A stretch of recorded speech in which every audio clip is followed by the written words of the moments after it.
जय परमेश्वर। देवता लोगों, साधन उपदास लिखी किताब जगत हितकारनी पढ़ पढ़ कर अर्ज करो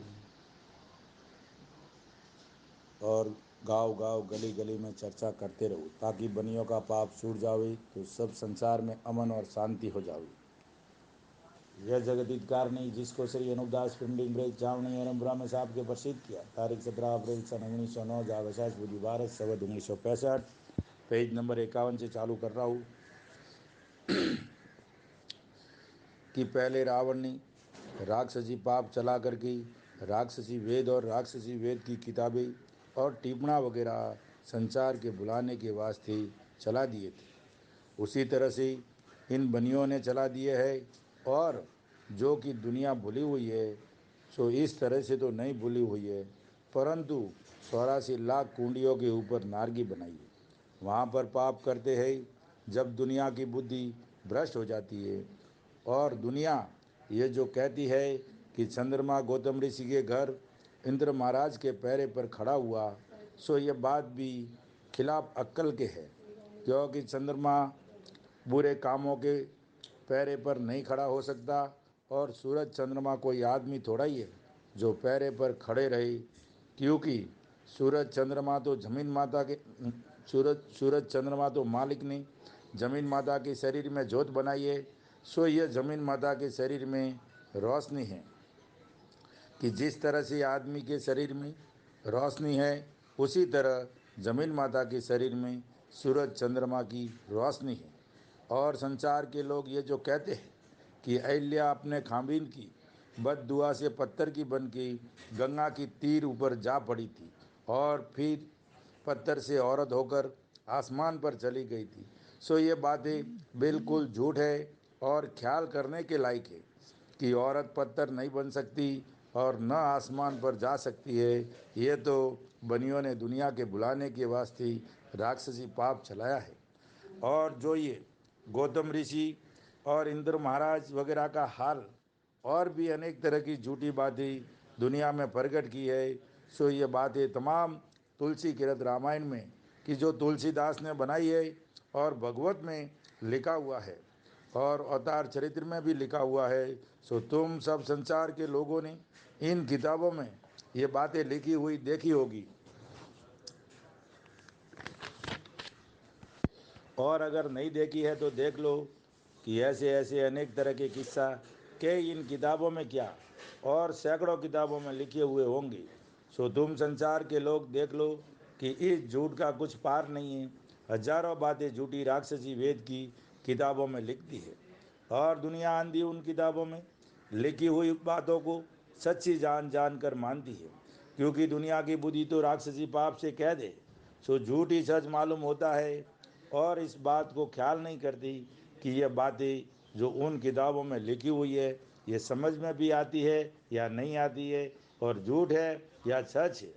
और ऐसे ऐसे झूठे किस्से इन माजदान ने किताबों में लिख लिख कर अगले सती लोग जो हुए हैं उनके नाम से ये किताबें राक्षसी वेद की दुनिया का बुरा होने के वास्ते चला दी है, कि जिससे हमारा जाल दुनिया में प्रकट नहीं हो गई, और दुनिया उन किताबों को अगले सदी लोगों का नाम लिखा होने से मानते चले जाते हैं।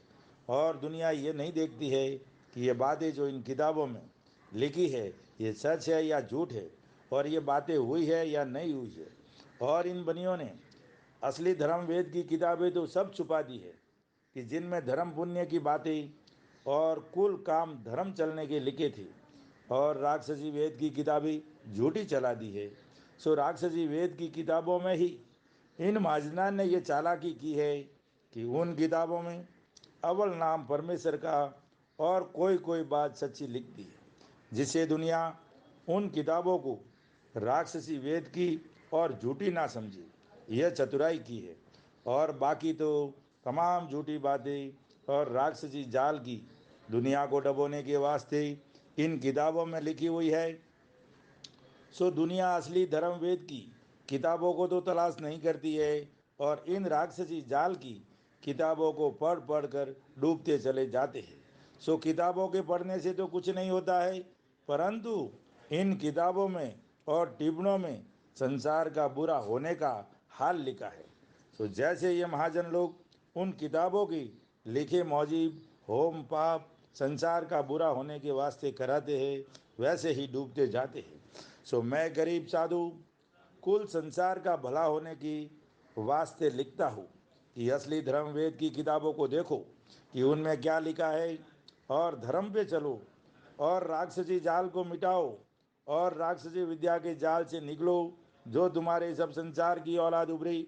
और ये राक्षसी जाल की किताबें ऐसी है कि जैसे कि रावण ने संसार का बुरा होने के वास्ते चलाई थी, और रावण ने भी किताबों में अगले सती लोगों का और ऋषिवरों के नाम कि जो रावण से पेशतर हुए थे उनके नाम उन किताबों में लिख दिए थे, कि जिससे रावण का नाम सौड़े न हो गई। और संसार में लोग अब तक इस बात को कहते हैं और खुद जानते हैं कि रावण कोई बात अपने सर नहीं लेता था। उसी तरह से इन सौदागर महाजनान ने भी इन राक्षसी जाल की किताबों में अपना नाम नहीं लिखा है, कि जिससे इनका नाम संसार में सौड़े न आवे, इस वास्ते अगले सती लोगों का नाम इन बनियों ने लिख दिए। और रावण ने असली धर्म पुण्य की वेद की किताबें छुपा दी थी। सो रावण के वक्त में तो रामचंद्र जी सरी की, और कंस के ज़माने में श्री कृष्ण जी सरी के लोगों ने इस राक्षसी जाल की किताबों को और टिप्पणों को पानी में डुबा दिए और गला दिए, और दुनिया में से इन किताबों का नाम मिटा दिया, और असली धर्म पुण्य की वेद की किताबें दुनिया में चलाई है। जब दुनिया समझी है और दुनिया की आंखें खुली, जब संसार की औलाद उनके राक्षसी पाप से बची थी। सो अब भी ऐसा ही राक्षसी जाल और राक्षसी जाल की किताबें इन सौदागर महाजनान ने भी रावण की तरह सी दुनिया का बुरा होने के वास्ते दुनिया में चलाई है। सो इस वास्ते मैं गरीब साधु इस जाल से संसार को वाकिफ करता हूँ कि असली धर्म वेद की किताबों पर चलो और देखो, और ऐसे ऐसे जाल भगवत के 10वें हिस्से में लिखे हैं कि श्री कृष्ण जी महाराज के ज़माने में 9 ननंद और 9 उपननंद रहते थे। सो एक 9 नंद के घर में 9 लाख गाय थी, और एक 9 उपनंद के घर में 1.25 करोड़ गाय थी।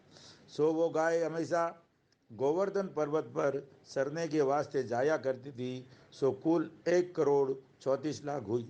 सो भाई मेरे हो, ज़रा दिल से ख्याल करो कि इस कदर गाय गोवर्धन पर्वत पर किस तरह से रही होगी, क्योंकि गोवर्धन पर्वत कुछ ज़मीन थोड़ा ही है, वो तो पहाड़ के मौजी पहाड़ है।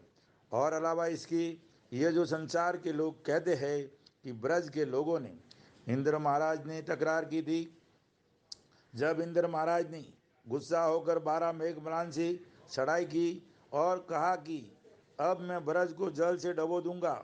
सो इस हाल की खबर श्री कृष्ण जी महाराज को पड़ी। जब कृष्ण महाराज ने अपने हाथ के नाखून पर पहाड़ को उठाकर पहाड़ को उठा करके ब्रज के ऊपर साया किया और ब्रज को नहीं डूबने दिया। सो ये बात भी झूठी है और ख्याल करने के काबिल है, क्योंकि पहाड़ किसी से नहीं उठ सकता है। क्योंकि पहाड़ क्या एक शेर 2 शेर का या मन 2 मन का था जो उठा लिया होगा। ये बात है इन सौदागर माजदान के राक्षसी पाप की है। सो अब तुम संसार के लोगों इन बातों का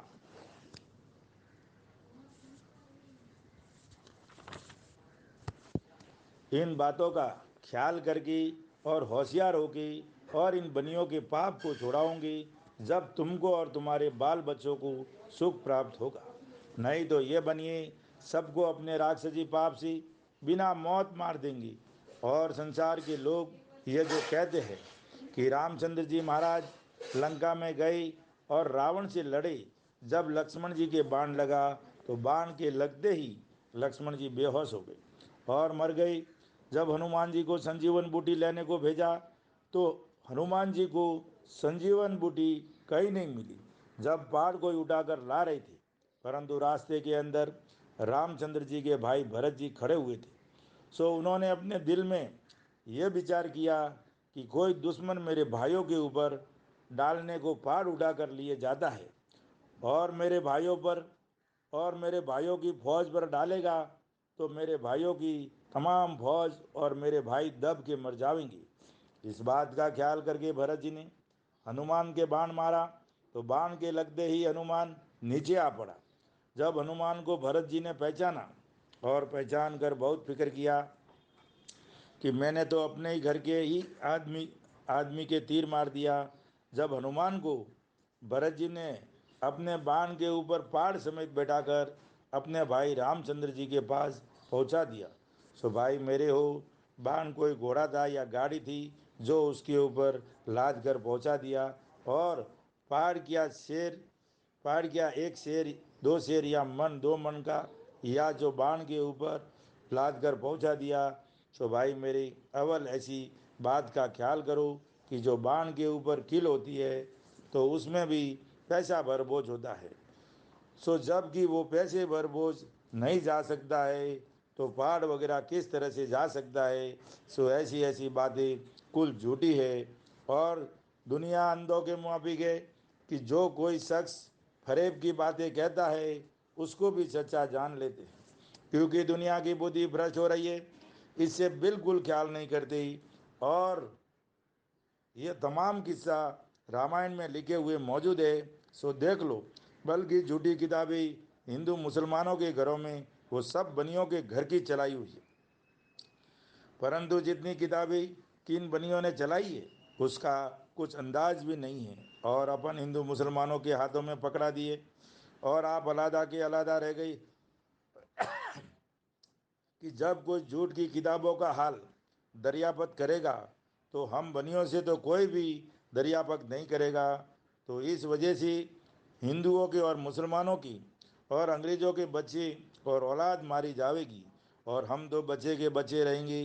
परंतु अपने हिंदू मुसलमान और अंग्रेज़ वगैरह के बुजुर्ग तो भगत हो गुजरे हैं और वो मालिक की भक्ति करते थे। इससे भक्त लोग अब तक मशहूर है। और जो किताबें की झूठ की है वो बनियों की चलाई हुई है और इन बनियों ने ही हम सब हिंदू मुसलमानों के घरों में और अंग्रेज़ों के घरों में छल करके दे दी है। सो इससे 3 लोग के बच्चे मारे जाएंगे, क्योंकि इस हाल को बनियों से कोई भी दरियापक नहीं करेगा। देखो इन बनियों ने कुल जान का पैसा ले लिया है और जो थोड़ा बहुत रहा है वो अब जादू के जोर से ले लेंगे। जब कुल बनिए समुद्र पार चले जाएंगी सो इस बात का बंदोबस्त बहुत जल्दी करना चाहिए जिससे तमाम जान को आराम मिले। इससे मुझ गरीब के लिखने पर गौर फरमाकर जल्द बंदोबस्त करो जिससे तुम्हारी कुल इस इंद्रजाल से बचे तो सुख प्राप्त हो गई। क्योंकि इन बनियों ने अपने राक्षसी पाप से धन दुनिया का काबू में कर लिया है कि इन बनियों को धन का लोभ बहुत है कि कुल जहान का धन हमारे पास हो जावे तो फिर हम अपना राज करें। सो ये बनिए अपने राक्षसी पाप से भूल ही भूल में बुद्धि भ्रष्ट करके सातों आठों विलायतों के बच्चों को गारत कर देंगी। जब संसार की औलाद को निहायत ही दुख देंगी और पता भी नहीं लगने देंगी, बल्कि ये बनिए अपने राक्षसी पाप से ऐसा दुख देंगी कि जो आपस में ही लड़कर मरने लगेंगी। और जबकि हिंदू तो ये जानेंगी कि हमको मुसलमानों ने गारत किया है और मुसलमान ये जानेंगी कि हमको हिंदुओं ने गारत किया है। और दूसरी बादशाह के लोग अंग्रेज़ों को गारत करेंगे जब अंग्रेज़ ये जानेंगे कि हमको दूसरी बादशाह के लोगों ने गारत किया है। सो ये संसार के लोगों इस राक्षसी विद्या के पाप को बहुत जल्दी छोड़ाओगे तो संसार की औलाद को सुख मिलेगा, नहीं तो ये बनिए राक्षसी पाप से सबकी अक्लों को खराब करके और आपस में लड़ा करके दगा से मार देंगी और खुद अलहदा के अलहदा रह जाएंगी। क्योंकि ये सबसे हिले मिले रहते हैं, इससे इन्हों को दगा करना मालूम नहीं होता है और इन्हों को सिर्फ पैसे का लालच है। क्योंकि जब बड़े बड़े लोग गारद हो जाएंगे और थोड़े से रह जाएंगे तो वो लोग पैसे की वजह से हमारी खुशामंद रखेंगे और फिर हमारे ही नौकर रहेंगे। फिर फिर जो कोई ये चाहे कि हम दौलतमंद हो जाएंगे तो फिर कभी हरगिज हरगिज हम बनियों से ज़्यादा दौलतमंद नहीं होगा। चाहे ज़मीन के ऊपर ही सर मार मार कर क्यों न मर जावे, परंतु सौदागर महाजनान की बराबरी हरगिज नहीं कर सकेंगे, क्योंकि हमारे पास जब कुल जहान का असली पैसा है या होगा और हिंदू मुसलमानों के पास नहीं है और न अंग्रेज़ों के पास है और ना होगा, तो फिर हिंदू और मुसलमान और अंग्रेज़ और सातों आठों विलायतों की रैयत हमारी बराबरी नहीं कर सकेगी। परंतु ये बनिए तीन हिस्से से ज़्यादा अपने राक्षसी पाप से कुल जान के बच्चे गारत कर देंगे, जब एक हिस्से से कम आदमियों को देख के ज़्यादा अपना जोर शोर दिखावेंगे। और जब तक कि हिंदू मुसलमान और अंग्रेज और सातों आठों विलायतों की लोग गारत नहीं हो जाएंगे, जब तक तो ये बनिए राक्षसी पाप की करने वाले गरीब होकर रहेंगे। और जब कुल दुनिया गारत हो जाएगी, जब ये बनिए अपने राक्षसी पाप से तमाम जान की अकल फेर कर इस कदर जोर शोर फैलावेंगे कि जिस तरह से राजा रावण ने राक्षसी विद्या का पाप चलाया था और ये समझा था कि मैं अपनी औलाद समेत ज़बरदस्त रहूँगा, तो फिर हमारा ही राजपाट हो जाएगा। सो इन बनियों ने ही ऐसा ख्याल करके राक्षसी विद्या का पाप चलाया है कि जिस तरह से रावण ने राक्षसी विद्या का गुप्ती पाप चलाया था, इस वजह कुल जहान ने एका करके रावण की औलाद समेत रावण को मार दिया। जो इस बात का ख्याल तो बनियों ने बिल्कुल नहीं किया कि जो कोई शख्स राक्षसी पाप चलाता है और उसके पाप चलाने की खबर संसार के लोगों को पड़ जाती है, तो संसार के लोग राक्षसी पाप चलाने वालों को मय कुल और औलादों की गारत कर देते हैं कि जैसे रावण के राक्षसी पाप को संसार ने रावण को गारत करके छोड़ाया है, सो अगर हम सौदागरान के जाल की खबर संसार को पड़ गई तो रावण तो रावण किसी किस तो रावण की तरह से हम सौदागरान का भी जान रावण की तरह से कुल जहान के लोग एका करके निकाल डालेंगे। सो इस बात को तो इन बनियों ने बिल्कुल नहीं सोचा, बल्कि पैसे का लालच करके राक्षसी पाप को चला दिया है और सबकी अकलों को जाल ही जाल में कैद कर दिया है।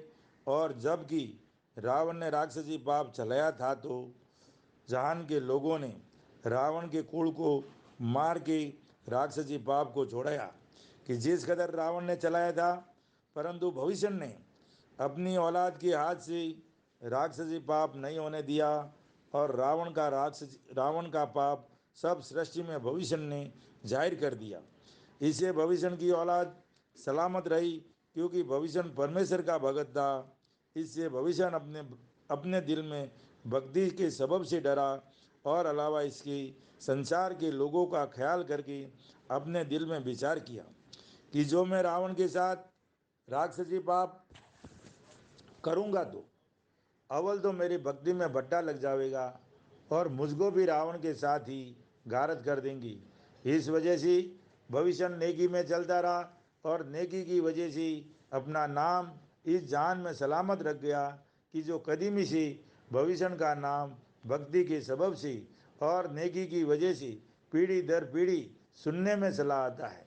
और ऐसा भी सुनने में आता है और किताबों में भी लिखा हुआ है कि पहले भी रावण की तरह से इन बनियों ने राक्षसी पाप चलाया था। सो जबकि इनके जाल की खबर पड़ी, जब राजा बादशाहों ने इन बनियों से दरियाफत किया तो नहीं बताया। जब राजा बादशाहों ने इन बनियों को शक्ति दी और जितने की मंदिर जैन धर्म के थे उनको एक दो मरतबे गिरवा दिए थे और जो कि मंदिर के अंदर पुतलियाँ थी उनकी नाकें कटवाई। सो ये बातें दुनिया में मशहूर है। सो जिस वक्त कि इन बनियों ने जाल चलाया था और राजा बादशाह को इनके जालों की खबर पड़ी थी, उस वक्त तो बादशाह इन बनियों उस वक्त तो बादशाह इन बनियों को बनियों की औलाद समेत रावण की तरह से गारत किया चाहते थे। परंतु इन बनियों ने ऐसी अक्लमंदी की कि कुल बनिए बादशाह के सामने ये अर्ज करने लगी कि बेशक हमसे कसूर हुआ। सो हाथों पाँव पड़ के और तरह तरह की कस्में खाकर भविष्य की तरह से अपनी औलाद को बचा लिया और कुछ दिनों तक फिर राक्षसी पाप नहीं कराया। सो भाई मेरे हो, भविष्य तो सच्चा भगत था, इसे भविष्य ने अपने कुल में राक्षसी पाप नहीं चलने दिया। परंतु इन बनियों ने तो फिर चला दिया।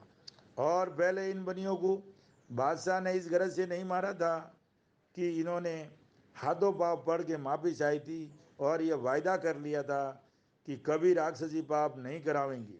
सो बादशाह ने इन बनियों का एतबार करके छोड़ दिया था, जिसकी वजह यह है कि संसार के आधे लोगों ने तो यह कहा कि इन काफरों को मार दो, और संसार के आधे लोगों ने यह कहा कि मत मारो, कि यह बनिए अपने कसूर की माफ़ी चाहते हैं और आइंदा नहीं करेंगे।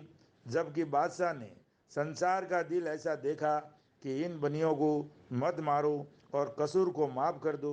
सुना से बादशाह ने दिल में ऐसा ख्याल करके समझा कि यह अब राक्षसी पाप नहीं करेंगे, क्योंकि अव्वल तो अपने कसूर की माफ़ी मांगते हैं और आइंदा नहीं कराएंगे, क्योंकि गाय और सुअर की कस्में खाते हैं, सो अब ईमान को नहीं हारेंगे। ऐसा विचार करके बादशाह ने आधे संसार की राय मानकर छोड़ दिया। परंतु बादशाह ये नहीं जानते थे कि ये बनिए ईमान हार कर और परमेश्वर को भूलकर ये फिर अपना राक्षसी पाप चलावेंगे। अगर ऐसा मालूम होता कि ये बेईमान जात है और धर्म पर कायम नहीं है, तो इन बनियों को हरगिज हरगिज जिंदा नहीं रहने देती और संसार में से इन बनियों का नाम ही निकाल देती। सो ये बात ही जाल की कुल जहान में मशहूर है, बल्कि वेद की किताबों और पुराणों में लिखी हुई है कि जब तक हमारे और तुम्हारे बच्चे जिंदा रहेंगे, जब तक तुम्हारी रैयत होकर रहेंगी, सो इस तरह के जाल और फरेब करके बचे थे। परंतु राजा बादशाहों ने ऐसा ख्याल नहीं किया कि जो शख्स खेती बाड़ी करते हैं वो सब हमारी रैयत है। परंतु ये बनिए लोग हमारी रैयत क्यों कर हो गई, क्योंकि इन्हों के तो अनेक तरह के जाल है। क्योंकि जब काफरों को छोड़ देंगे तो ये बनिए हमारे गुजरने के बाद फिर काफरी पाप चला करके हमारे बाल बच्चों को और रैयत के बाल बच्चों को गारत कर देंगे। सो तो राजा बादशाहों ने बिल्कुल नहीं सोचा। सो देखो भाई, ये नहीं सोचने का ही सबब है कि सिवाय इन बनियों की और किसी जात के घर में पैसा नहीं है, और इन बनियों ने कुल जहान का धन राक्षसी पाप से दरियाओं के किनारे खींच लिया है, और जो कि जाहिरी धन है वो बेईमानी से और कपट से संसार का लिया है, वो वो छुपा रखा है। और ये बनिए संसार के देखने के वास्ते गरीब होकर रहते हैं और दुनिया से डरते भी है कि जो दुनिया को हमारे जाल की खबर पड़ गई तो हमारा धन छीन कर और बांट के सबों के घरों में पहले का सा धन कर देंगे, तो फिर सज्जुग हो जाएगा। परंतु सज्जग इसको कहते हैं कि जिस किसी के घर में रुपया पैसा और अनाज वगैरह सुख होवे और किसी चीज़ की भूख न होवे, परंतु इन बेईमानों के दिल में ऐसा इरादा रहता है कि सबों के घर का पैसा रुपया हम ले लेवे। सो हिंदुस्तान का पैसा तो ले लिया है, सो धन लेने के ही गरज से इन बनियों की दुकानें दूसरी बादशाहतों में भी पहुंच गई। सो उनको हिंदुस्तान की राज कराने का लोभ देकर और रुपया वगैरह की मदद दे करके लाना चाहते हैं, और हिंदू मुसलमानों के बच्चों को मरवाना चाहते हैं और रह सही धन को लेना चाहते हैं। सो दूसरे मुल्कों के राजा बादशाहों को राज करने को लाते हैं। सो उनको ये तो खबर नहीं है कि जिस तरह से हिंदुस्तान का पैसा ले लिया है उसी तरह से हमारे मुल्क का भी लिया चाहते हैं। इस वास्ते हमको भी हिंदुस्तान में लिए जाते हैं। अगर विलायतों के लोगों को ऐसा मालूम होवे कि जैसे हिंदुस्तान को तबाह किया है उसी तरह से हमारे मुल्क को तबाह किया चाहते हैं, सो इस बात का हाल विलायतों के लोगों को मालूम हो जावे तो रावण की तरह से इन सौदागरान को भी गारत कर दे। परंतु इनके जाल की खबर नहीं पड़ी, और मैं इस गरज से आप लोगों की खिदमत में लिख करके अर्ज करता हूँ कि आप सब साहब हिंदू मुसलमान और अंग्रेज वगैरह और सातों आठों विलायत एक दिल होकर इन काफरों की काफरी विद्या को संसार में जाहिर करो और छोड़ाओ, तो तुम्हारे बाल बच्चों को हर तरह से आराम मिले।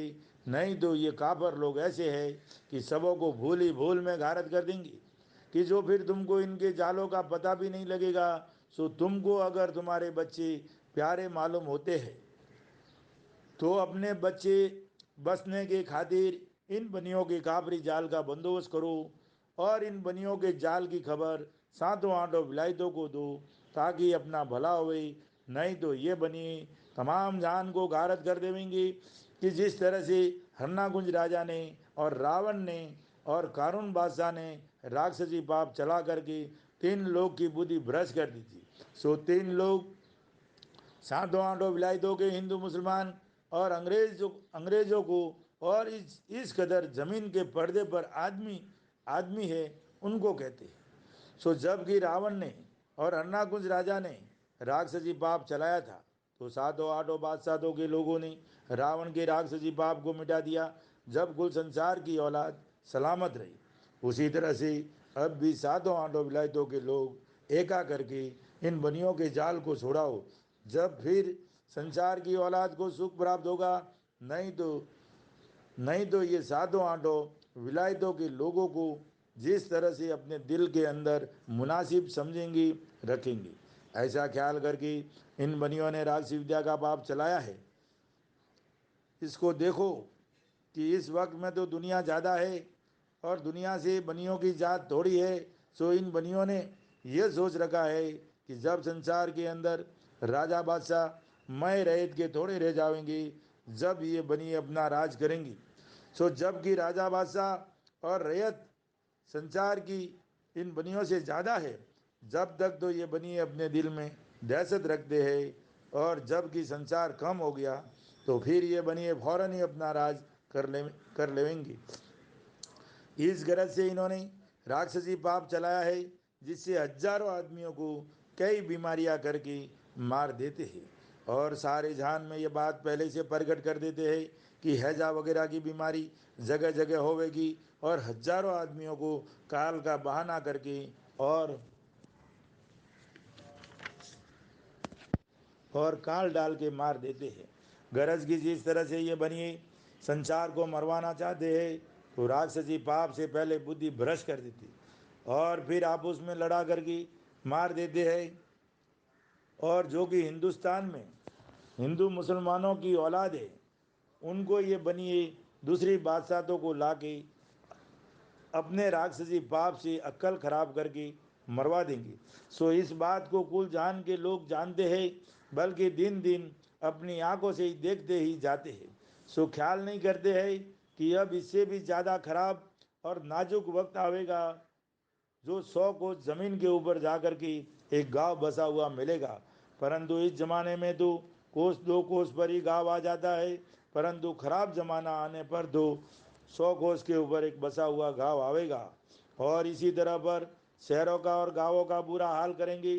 सो ये बात तो पहले से ही बनियों ने चला दी है और नाम फकीरों का और साधु लोगों का जाहिर करते हैं कि फलाने साधु ने और फकीर ने ये वचन कहा है सो सच्चा है।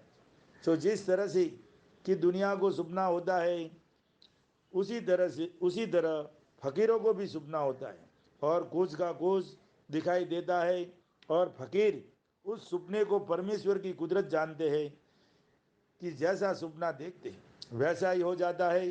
परंतु ये ख्याल दुनिया में कोई भी साफ नहीं करते हैं कि बनियों के घर का राक्षसी पाप है जिससे हमको जागते में और सोते में ऐसे ऐसे सपने नजर आते हैं।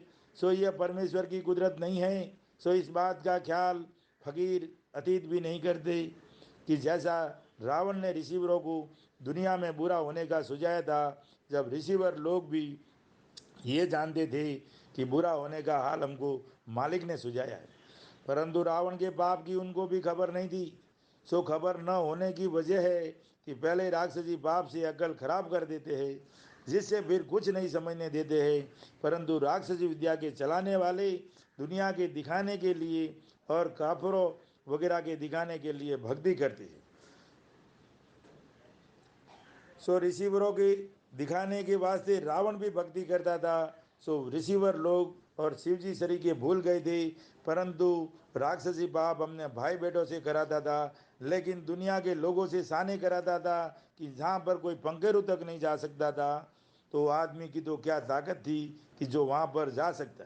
क्योंकि जब कुल हाल मालूम नहीं था तो फिर कहाँ पर जावे। अगर से मालूम होवे तो यह भी यकीन किया जावे कि दरिया भग करते हुए चले जाएंगे, परंतु मालूम नहीं। ये तो जब शनिश्चर जी महाराज को रावण ने सम्मामुख होकर दुखी किया और कल्पाया, जब शनिश्चर को दुनिया में रावण के राक्षसी पाप को जाहिर किया। जय परमेश्वर देवता लोगों, जय परमेश्वर। कल से पेज नंबर 61 से चालू होगा। किताब जाहिर है, चालू है, जारी है। जय परमेश्वर।